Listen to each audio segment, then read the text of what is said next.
Performance optimisation strategy advance में आपका स्वागत है। मैं हूं सुरजीत काकर।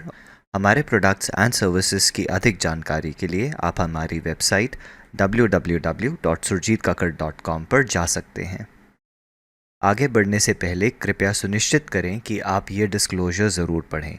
मैं इसे कुछ समय के लिए स्क्रीन पर रखूँगा।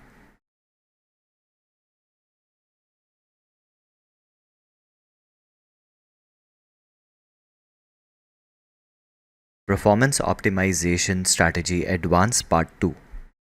ट्रेंड वह दिशा है जिसमें प्राइस चल रहा है। ट्रेंड एनालिसिस हमें कीमत की दिशा जानने में मदद करता है। ट्रेंड केवल प्राइस का बढ़ना या घटना है, higher time frame demand zone से higher time frame supply zone तक या इसका विपरीत। हायर लो के बाद हायर हाई को अप ट्रेंड कहा जाता है। लोअर हाई के बाद लोअर लो को डाउन ट्रेंड कहा जाता है।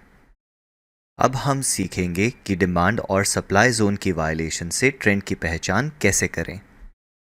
अप ट्रेंड में प्राइस नए हाईज बनाता है, जिसका अर्थ है कि डिमांड प्राइस को नियंत्रित कर रहा है। ये केवल तभी संभव है जब सप्लाई का वायलेशन होता है। इसलिए हम डिमांड सप्लाई जोन के उल्लंघन की पहचान करने के लिए समय पर पीछे जाएंगे। एक सप्लाई जोन के उल्लंघन को साइडवेज ट्रेंड कहा जाएगा और दो सप्लाई जोन के उल्लंघन को अप ट्रेंड कहा जाएगा। डाउन ट्रेंड में प्राइस नए लोज बनाता है, जिसका अर्थ है कि सप्लाई प्राइस को नियंत्रित कर रहा है। ये केवल तभी संभव है जब डिमांड का वायलेशन होता है। इसलिए हम डिमांड सप्लाई जोन के उल्लंघन की पहचान के लिए समय में पीछे जाएंगे। एक डिमांड जोन के उल्लंघन को साइडवेज ट्रेंड कहा जाएगा और दो डिमांड जोन के उल्लंघन को साइडवेज ट्रेंड कहा जाएगा। साइडवेज ट्रेंड में ना तो डिमांड और ना ही सप्लाई प्राइस को नियंत्रित कर रहा है, जिसकी वजह से रिलेटिवली इक्वल हाइज और इक्वल लोज बन सकते हैं। इसलिए हम डिमांड और सप्लाई जोन के उल्लंघन की पहचान करने के लिए समय में पीछे जाएंगे।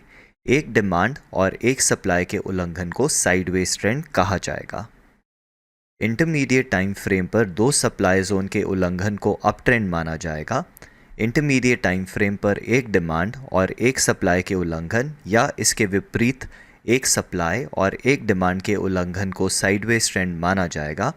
इंटरमीडिएट टाइम फ्रेम पर दो डिमांड जोन के उल्लंघन को डाउन ट्रेंड माना जाएगा। This is Surjit Kakar signing off. मिलते हैं अगले सेशन में।